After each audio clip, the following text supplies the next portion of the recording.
बच्चों नमस्कार। और भैया स्वास्थ्य बढ़िया है? तबीयत बढ़िया सबकी? बढ़िया है। याद रखना भैया, कोरोना की महामारी का संकट अभी से टला नहीं है, इसलिए भीड़ में ना जाएं। विशेषकर जो पढ़ने वाले विद्यार्थी हैं वो घर पर ही ऑनलाइन पढ़ेंगे, है ना। गली मोहल्ला में पढ़ने नहीं जाएंगे बेटा, ठीक है, याद रखना है। अरे समझ आ रहा है? चलो भैया, तो देखो भैया, उत्प्रेरक ऑक्सीकरण और अपचयन पूरा हुआ हमारा। उत्प्रेरक किसे कहते हैं, उत्प्रेरक क्या होते हैं? तो वे पदार्थ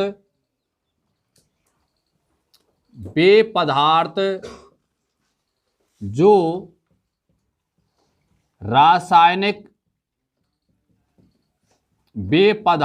रासायनिक अभिक्रिया के वेग को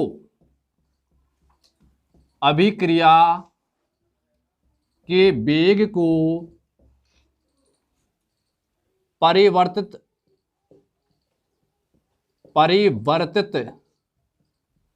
कर देते हैं। यानी वे पदार्थ जो अभिक्रिया के वेग को परिवर्तित कर देते हैं वह स्वयं अपरिवर्तित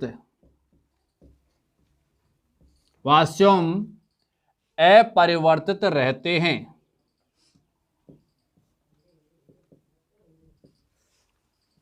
उत्प्रेरक कहलाते हैं। उत्प्रेरक कहलाते हैं यानी वे पदार्थ जो अभिक्रिया के वेग को परिवर्तित करते हैं, यानी क्या करते हैं, वो अभिक्रिया के वेग को बदलते हैं, यानी घटा करके या बढ़ा करके। लेकिन स्वयं जो है, यानी खुद जो उत्प्रेरक होता है वो बच्चों अपरिवर्तित रहता है, यानी स्वयं में कोई बदलाव नहीं होता। ऐसे पदार्थ क्या कहलाते हैं बच्चों? उत्प्रेरक कहलाते हैं। उदाहरण के लिए देखो, उदाहरण बच्चों सुनते भी रहेंगे और नोट भी करते रहेंगे, ठीक है। उदाहरण के लिए हम एक अभिक्रिया लेते हैं, जैसे 2KClO3 बनता है 2KCl + 3O2, यानी पोटेशियम क्लोराइड जो होता है ये अभिक्रिया करके ऑक्सीजन गैस बनाता है।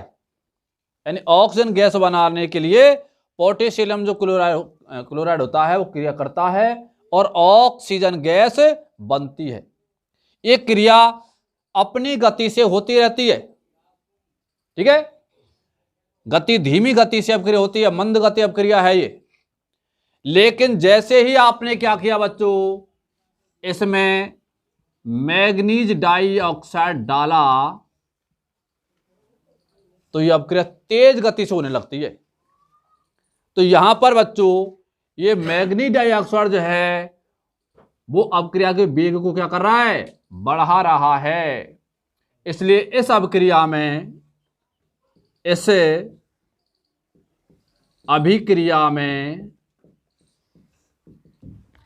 मैग्नीज डाइऑक्साइड उत्प्रेरक का कार्य करता है, ठीक है।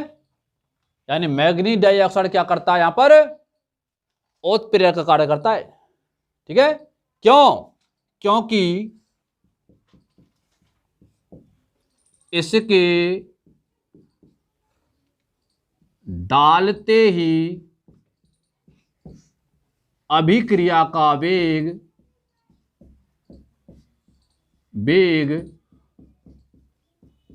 बढ़ जाता है, यानी अभिक्रिया के वेग को बढ़ा रहा है, ठीक है। पहले अपक्रिया अपनी गति से हो रही थी, लेकिन जैसे ही उसमें मैग्नीशियम डाइऑक्साइड डाला अपक्रिया गति तेज हो गई। ठीक है बच्चों, इसलिए यहां पर मैग्नीशियम डाइऑक्साइड किसका काम करेगा? उत्प्रेरक का कार्य करेगा। ठीक है बच्चों, इतना आप इसको नोट कर लेंगे।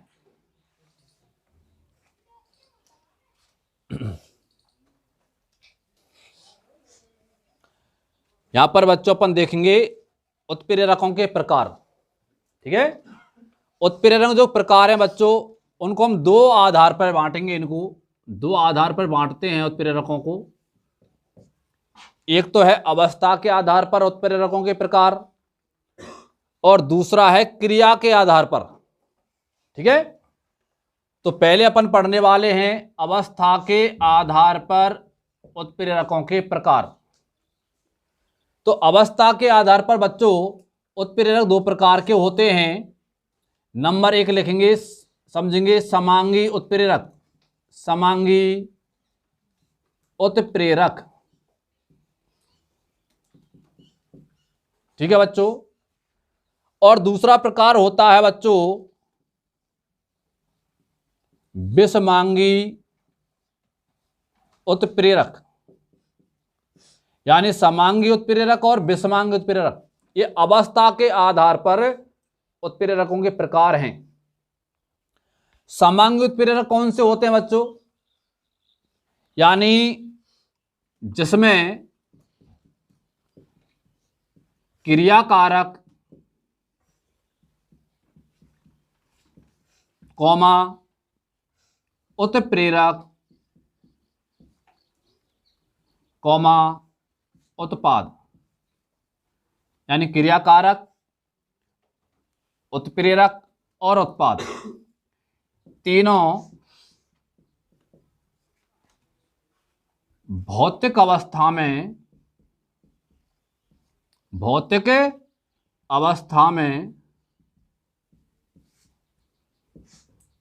समान हो तो वे उत्प्रेरक समांगी उत्प्रेरक कहलाते हैं।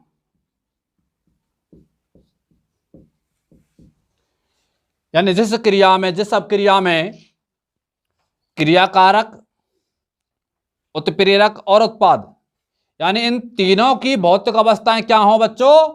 समान हो, तो वे उत्प्रेरक क्या कहलाते हैं? समांगी उत्प्रेरक कहलाते हैं। ठीक है, और यह अभिक्रिया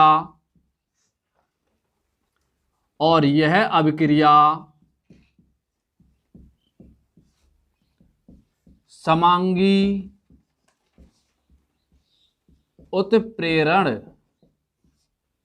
कहलाती है। इस क्रिया को क्या कहेंगे? समांगी उत्प्रेरण। यानी जिस अपक्रिया में समांगी उत्प्रेरक होते हैं वे अपक्रियाएं क्या कहलाती हैं? समांगी उत्प्रेरण कहलाती हैं। क्रिया को समांगी उत्प्रेरण कहते हैं और उत्प्रेरक को क्या कहेंगे? समांगी उत्प्रेरक। ठीक है बच्चों, यानी जिस अपक्रिया में क्रियाकारक, उत्प्रेरक और उत्पाद तीनों की भौतिक अवस्थाएं क्या हो? समान हो। भौतिक अवस्था का मतलब है ठोस, द्रव और गैस। या तो तीनों ठोस अवस्था में हो, या तीनों गैस अवस्था में हो, या तीनों किस अवस्था में हो? द्रव अवस्था में। अगर तीनों की अवस्था समान है तो उत्प्रेरक क्या कहलाएंगे? समांगी उत्प्रेरक। और वे अपक्रिया क्या कहलाएंगी? समांगी उत्प्रेरण अपक्रियाएं कहलाती हैं। ठीक है बच्चों, अब उदाहरण देखेंगे समांगी उत्प्रेरक का और समांगी उत्प्रेरण अपक्रिया का। तो उदाहरण लिखेंगे बच्चों, उदाहरण देखेंगे।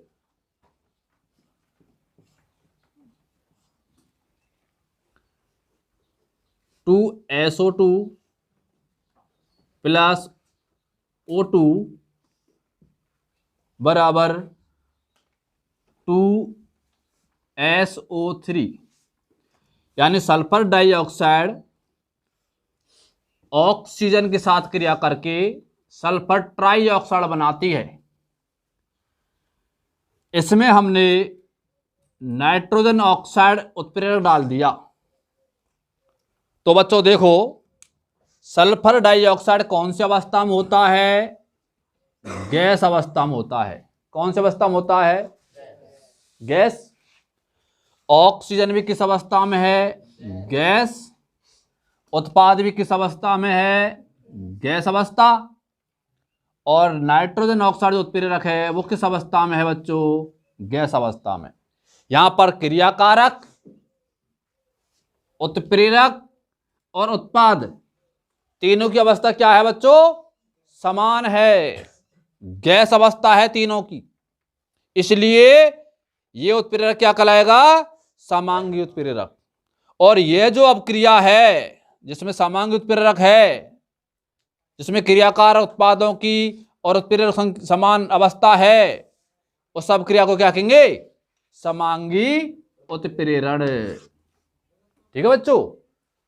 तो यानी इस अभिक्रिया में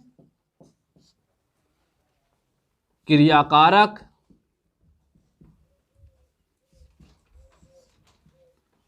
उत्पाद व उत्प्रेरक तीनों गैस अवस्था में हैं।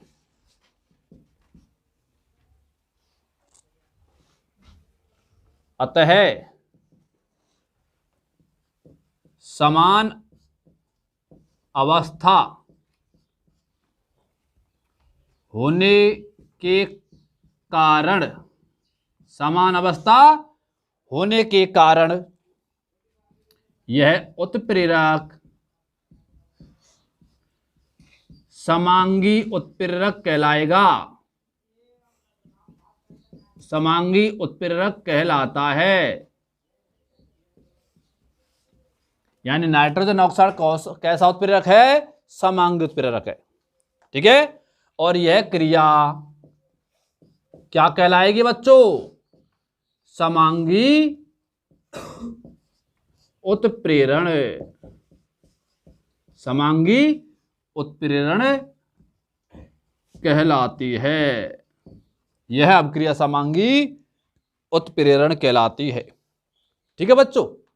यानी इस अभिक्रिया में बच्चों क्रियाकारक भी गैस अवस्था में है, उत्प्रेरक भी गैस अवस्था में है और बनने वाला उत्पाद भी गैस अवस्था में है। तो इस अभिक्रिया में क्रियाकारक, उत्पाद व उत्प्रेरक तीनों किस अवस्था में है? गैस अवस्था में।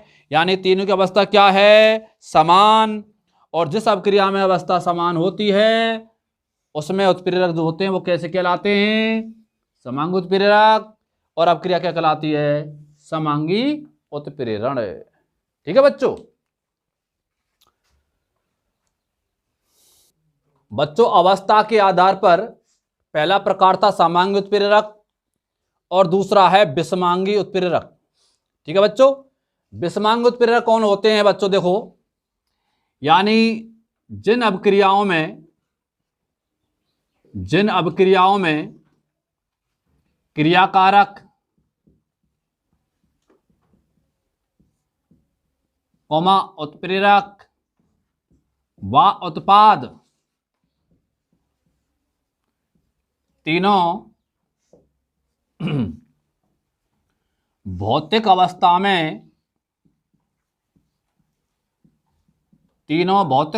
में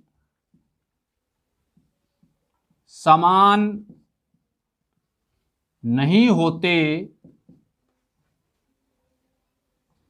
तो वह उत्प्रेरक विषमांगी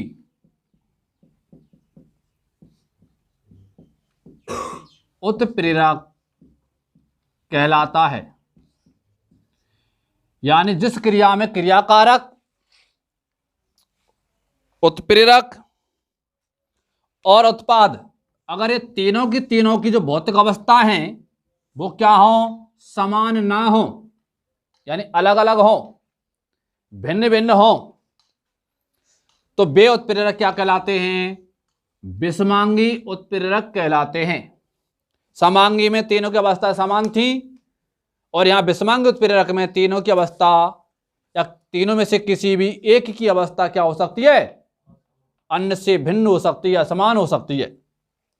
ठीक है बच्चों, उस अभिक्रिया को क्या कहेंगे? हैं?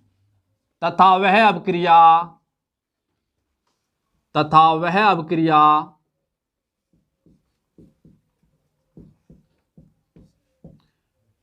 विषमांगी, तथा वह अभिक्रिया विषमांगी उत्प्रेरण कहलाती है। यानी अभिक्रिया क्या कहलाती है?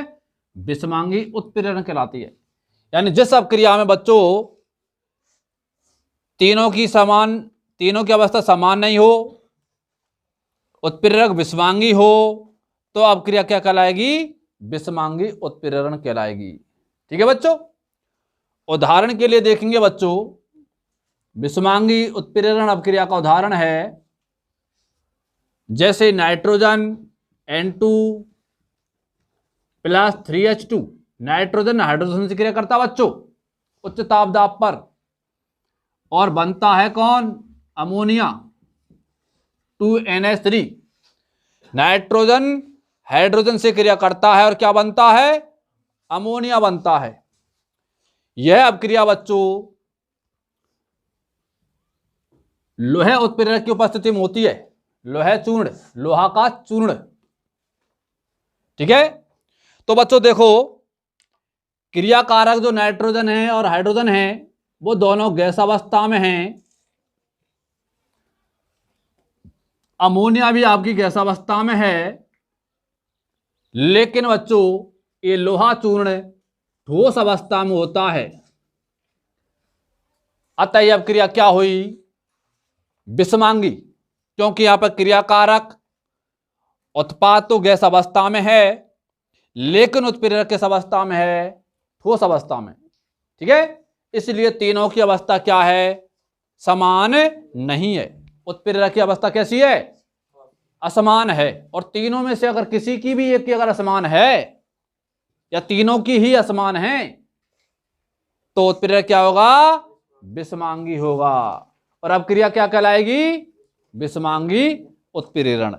एक उदाहरण और भी लिख लो बच्चों, नंबर 1, नंबर 2 देख लो। जैसे वनस्पति तेल हाइड्रोजनीकरण अभिक्रिया में वनस्पति घी बनाता है। वनस्पति घी बनता है। वनस्पति तेल की हाइड्रोजनीकरण अभिक्रिया से क्या बनता है? वनस्पति घी बनता है। और यह क्रिया बच्चों निकल उत्प्रेरक की उपस्थिति में होती है। Na निकल उत्प्रेरक की उपस्थिति में होती है। ठीक है बच्चों, तो देखो बच्चों, वनस्पति तेल क्या होता है? ये लिक्विड होता है, द्रव होता है। हाइड्रोजन क्या है? हाइड्रोजन गैस है। घी क्या होता है? घी ठोस अवस्था में होता है। और निकल उत्प्रेरक जो है, निकल धातु होती है, वो भी ठोस होती है। इसलिए बच्चों देखो, यहां पर क्रियाकारक द्रव अवस्था में और गैस अवस्था में है। बनने वाला उत्पाद ठोस अवस्था में है और उत्प्रेरक किस अवस्था में है? ठोस। अतः यहां पर तीनों की अवस्था क्या है? भिन्न भिन्न है। इसलिए बच्चों ये उत्प्रेरक विषमांगी उत्प्रेरक होगा। और अब क्रिया क्या होगी? विषमांगी उत्प्रेरण होगी। नीचे लिखेंगे, नीचे देखो बच्चों, इस अभिक्रिया में क्या है? इन अभिक्रियाओं में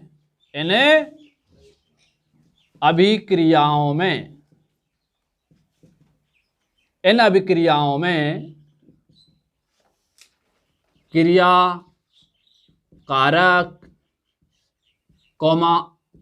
उत्प्रेरक व उत्पाद तीनों की भौतिक अवस्था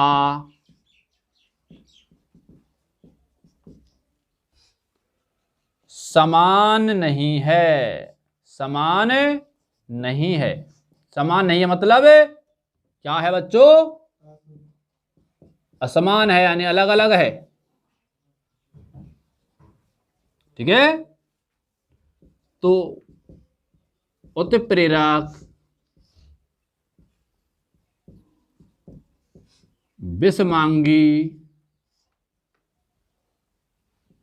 उत्प्रेरक व क्रिया विषमांगी उत्प्रेरण कहलाती है।